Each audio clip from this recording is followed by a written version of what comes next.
A bloody battle is happening in the forest in the 15th century. A mighty warrior yells in pain before grabbing a mysterious helmet and putting it on, preparing to fight again. This is actually Anne's dream while at church. Because the men are fighting in the Civil War, only women attend. After Mass, Anne's mother-in-law, Morwen, befriends a pregnant woman, touching her belly and hand as she wishes her well. However, this is just a ruse to steal her bracelet. On the way home, she wonders if the woman will miss the bracelet. Morwen points out that she has a lot of jewelry, while they have nothing. As they cross the forest, a knight is riding his horse slowly in the distance, and they cannot stop staring at him. Morwen calls her out, and they continue. At home, they plant some seeds. When she notices she is bleeding, she quickly washes it away to hide it. She prepares dinner after the war, which is merely a stew because they do not have much food. Morwen's teeth are unhealthy, and she has difficulty chewing, so she chews the food for her and spits it into the bowl for Morwen to eat. Morwen falls asleep and eats all of the crumbles in the pot. Then she goes to bed and has to share the bed with Morwen. Soon she begins to dream about her childhood. She used to play with two boys in the woods and go to the beach where she once fell. The next morning, Morwen goes to the market to sell the bracelet as well as the vegetables it has grown. Meanwhile, Anne has a dream about her husband, Seamus, returning home from war. But as he screams in pain and falls on his knees, he grabs his head and cries out to his wife. Morwen wakes her up, interrupting the dream. When she cuts the onion, she discovers it is rotten, which makes her very happy when she sees that Morwen has brought some food. Morwen throws it on the floor, saying she does not mind as long as she has, and who begins to cry. Morwen asks her to have faith. Later, when she goes to the beach to get water, she sees a fisherman singing while taking care of his vessel. She approaches him closer and recognizes him as Iago, a childhood friend, and wonders if he is back because the war is over, but Iago says it is only over for him. When she asks about her husband, Iago's face falls. Later, the women feed Iago and inquire about Seamus yet again. Iago describes how terrible war was, and how they were constantly surrounded by death, blood, and torture. He was a fisherman, not a soldier, and allowing men to kill one another would not change anything. Iago and Seamus escaped their army camp one night, determined to return home. Unfortunately, they were surrounded by thieves who killed Seamus. Morwen insists on finding out what happened, so Iago breaks down after telling her that they split Seamus' neck to navel. Iago offers his sympathy while gently touching her knee. Afterward, she goes to the woods to cry alone. She sees herself and the boys as kids in her mind, so she takes Seamus' hand. The mysterious knight is riding close by once more. That night, Morwen wonders what will happen to them and leaves the house to deal with her grief alone. A boat eventually crashes on the beach, and a young man crawls out of the wreckage. He notices the bodies of his crew members nearby. Morwen appears behind him and stabs him to death. Then she calls, and so they can take all of the money and valuables, is horrified by the bodies, and begins praying while Morwen pretends that the young man drowned with the others. Later, Morwen sells all of the loot in the market, and the women are finally able to eat properly. The following morning, while working in the garden, she sees the knight staring at her from afar and rushes inside in fear, keeping an eye on the knight through the window. Morwen says she is imagining things when it tells her there is a man out there. Later, on the way to church, she walks past Iago and ignores him. He follows her, offers to keep her company, and points out that she should not walk with a man who is not her husband. Iago reminds her that her husband has died. Iago brings her home after Mass and tries to have a friendly conversation with Morwen, who is not happy to see him and goes quickly inside with Anne. Iago insults her under his breath. Morwen admits that she has never liked Iago because of his jealousy, even as a child. She recalls seeing angry eyes on Iago's face whenever he followed Seamus around and thinks he is greedy now, defending him by saying he was her friend before she married. Morwen, on the other hand, tells her to stay with her for her own safety, and that if she abandons her, she will be taken to hell. Whenever she goes to town, Iago waits by the road and walks with her in secret. The night rides on through the woods. One afternoon, she returns home to find Morwen has invited a priest she met on the road,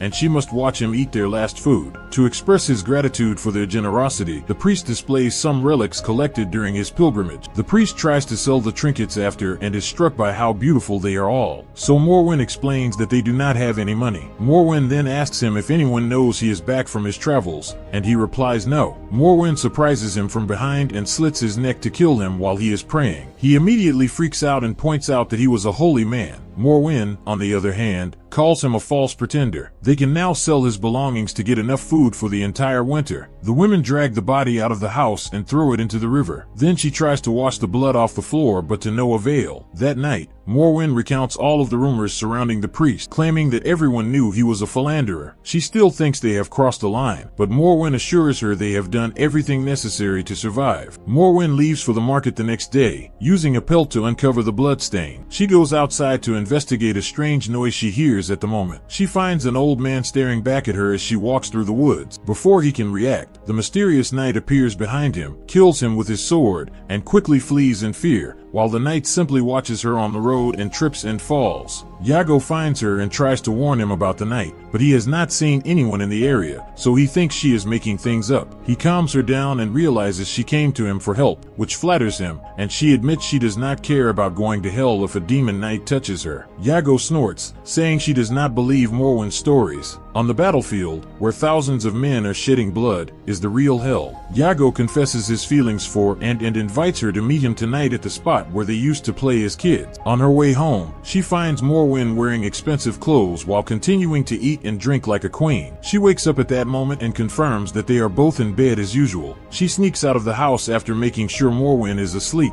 As she walks down the road, she hears a horse neighing. She eventually finds Yago and tells him she should not have been there, but she kisses him anyway. They get naughty on the ground. Yago asks N to live with him the next morning, but she turns him down because she does not want to leave Morwen. Yago thinks Morwen will consume her. After the war, she returns home and goes back to bed, but Morwen sees her and asks where she has been, to which she responds that she went outside for fresh air. Morwen begins manipulating her by claiming she would die without her because N is her guardian angel, sent to care for her in her son's absence. She does not want to be alone and promises to care for N in return. A few nights later, a traveler is walking down the road with his card when he finds her blocking his path. He asks what she wants, and Morwen takes advantage of the distraction to attack him from behind, killing him. Morwen then makes and checks the guy's pockets while she takes anything useful from the cart and finds a small wooden horse that reminds her of the knight. In the woods, the knight is cleaning his sword while dreaming of bloody battles. Later, in church, the mother keeps looking at the new mother and her baby because the baby is making too much noise. The mother has to take the child outside after mass and gives the baby the wooden horse. Yago arrives in the afternoon to see N, but Morwen goes outside to meet him. Yago acknowledges he is only here for N and tries to enter the house. Morwen, on the other hand, persists in blocking him. Morwen says those things only brought her grief, so she wants to shield N from them. He then points out that N deserves a second chance at marriage and kids. When Yago tries to move, Morwen threatens him with a knife. Yago yells to him that he will wait for her and then leaves. When Morwen goes back inside, she finds her crying and comforts her while reminding her of God's law. Later, she goes to church and tells Virgin Mary her heart is torn. She thinks it is unfair that she is left hungry for things she cannot have at home, so she makes a special tea that puts Morwen to sleep. Then she changes her conservative hairstyle for something more attractive before sneaking out and meeting Yago on the back, where they chase each other around like kids. They become naughty once they have finished playing. Morwen wakes up at home and discovers that she is alone. She goes outside to look for N and hears a horse coming, so she rushes to hide and pulls out her knife. When the mysterious knight arrives, Morwen notices his coin pouch, which has a flower decoration. The knight touches the door, but he is afraid to open it, so he leaves. Morwen decides to pursue the knight and finds him on his knees. She is also surprised to see N and Yago getting naughty nearby. The knight then tries to walk away, but he falls and groans in pain. The chance to stab him from behind is taken by Morwen, but it is insufficient to kill him. As a result, the knight begins crawling away, struggling to breathe. After rolling down a small hill, the knight comes to rest by a stream. Morwen quickly rushes to his side and chokes him. Then she eagerly takes the coin pouch, only to be distracted by creepy whispers emanating from the knight's helmet. Morwen decides to take it off the next morning and tells Yago that she feels guilty about her sinful thoughts. She envies the church mother because she desires a baby and a beautiful necklace, which she describes as terrifying greed. When Yago offers her that if she comes to live with him, she calls him a greedy man, and they get naughty again. She returns home a few hours later and tries to convince Morwen that she will live with Yago. Morwen initially ignores her, but when she explains herself and points out that Seamus has left, Morwen grabs her hand and asks her not to say his name. She begins insulting her, telling her she will burn like a sinner and that when the Knights of Hell come for her, she will cheer them on, and, who is running away in terror, eventually makes it to Yago's house. She hugs him and declares that she will no longer let Morwen control her. She hears a noise in the middle of the night and wakes up horrified to find the knight in front of her. When he attacks her with his sword, she truly wakes up. Yago is persuaded to attend church by and after the war. Yago does not pay attention during the sermon and keeps yawning. She stays in church after mass to pray and thinks about the day when young Seamus punched young Yago while they were playing on the beach. Yago tells her they should return home, but she wants to pray a little longer for Seamus and Morwen. Yago, frustrated, reminds her that Seamus died after being hit by some soldiers, and she immediately calls him out because he previously claimed Seamus was killed by thieves. Yago thinks the person who committed the crime is irrelevant. The point is that some men stormed their camp and killed Seamus.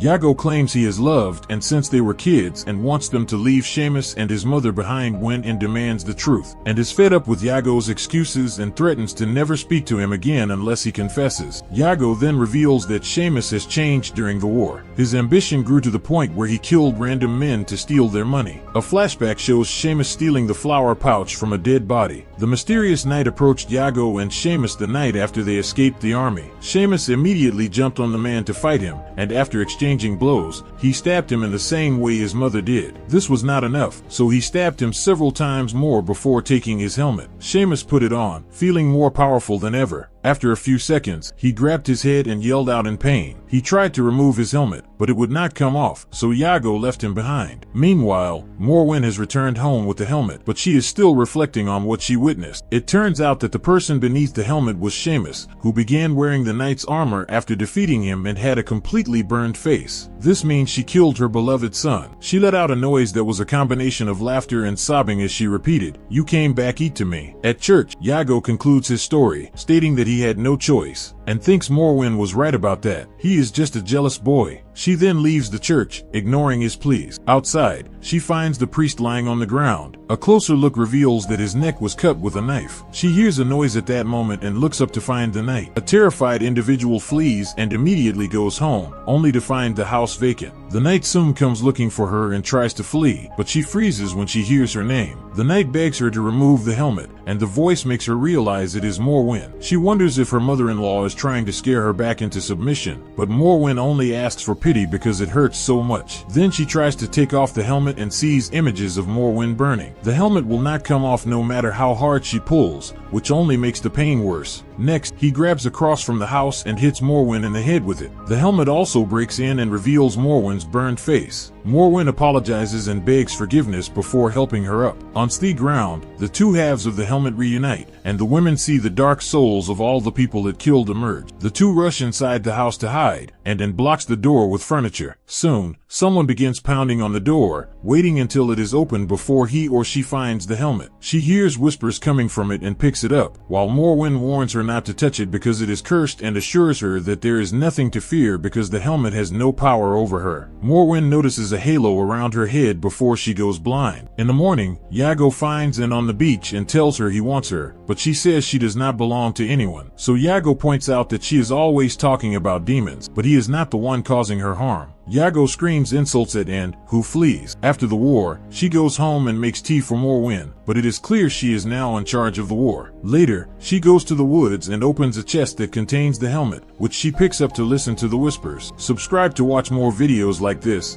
leave a comment about your favorite movie, and we will make it next. Thanks for watching.